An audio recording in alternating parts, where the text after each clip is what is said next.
কথায় আছে যত গর্জে তত বর্ষে না। এবারও কি টি-20 বিশ্বকাপের গ্রুপ পর্ব থেকে বিদায় নিতে হচ্ছে সালমান, বাবর, আফ্রিদিদের?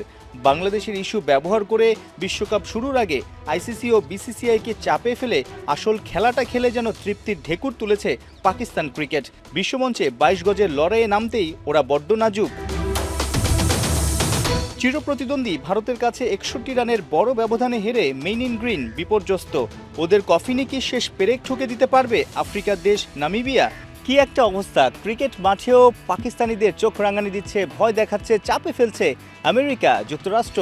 24-এ টি-20 বিশ্বকাপের মতো 26-এও কি পাকিস্তানকে পেছনে রেখে ভারতের সাথে সুপার 8-এ উঠে যাবে যুক্তরাষ্ট্র?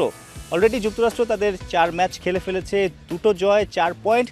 পাকিস্তানিদের ঘাড়ে নিঃশ্বাস ফেলছে, কারণ পাকিস্তান ভারতের বিপক্ষে বড় ব্যবধানে হেরে নেট রান রেটেও তারা পিছিয়ে আমেরিকার প্লাসে আছে, পাকিস্তানের মাইনাসে আছে। পাকিস্তান 2 ম্যাচ জিতে তাদেরও 4 পয়েন্ট, কিন্তু শেষ ম্যাচ বুধবার কলম্বোতে নামিবিয়ার বিপক্ষে ম্যাচ, যেখানে পাকিস্তানের জয়ের বিকল্প নেই। নামিবিয়া একটা ম্যাচও জিততে পারেনি, তাদের হারানোর কিছু নেই। আর পাকিস্তানের আসলে হারানোর অনেক কিছু আছে যদি নামিবিয়া চমকে দেয় তাদের। এই বিশ্বকাপটা তো এমনিতেই আনপ্রেডিক্টেবল বিশ্বকাপ, ছোট দলও বড় দলকে চমকে দিচ্ছে, জায়ান্ট কিলার বনে যাচ্ছে। আবার পাকিস্তান আনপ্রেডিক্টেবল দল, শেষ ম্যাচে পাকিস্তান হেরে গেলেই আমেরিকা নিশ্চিত করে ফেলবে সুপার 8, কারণ নেদারল্যান্ডস ইন্ডিয়ার শেষ ম্যাচটাতে নেদারল্যান্ডস ইন্ডিয়াকে হারাবে, সেটা তো আসলে দূরের স্বপ্নেই বলা যায়।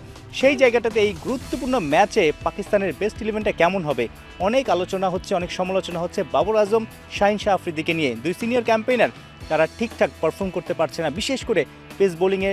নতুন বলে শাহিন শাহ আফ্রিদি বা পুরাতন বলে শেষ দিকে যেভাবে বেমক্কা মার খাচ্ছে, ভারতের বিপক্ষে 4 ওভারে কোটাও পূরণ করতে পারেনি, 2 ওভারেই 31 রান দিয়েছিলেন।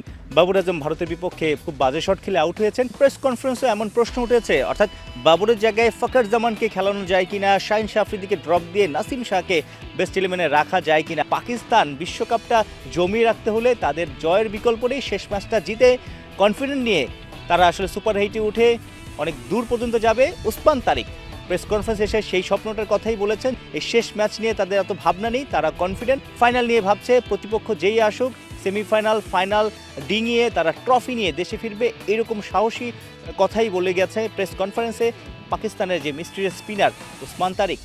সাইফুল রূপক, 71, কলম্বো, শ্রীলঙ্কা।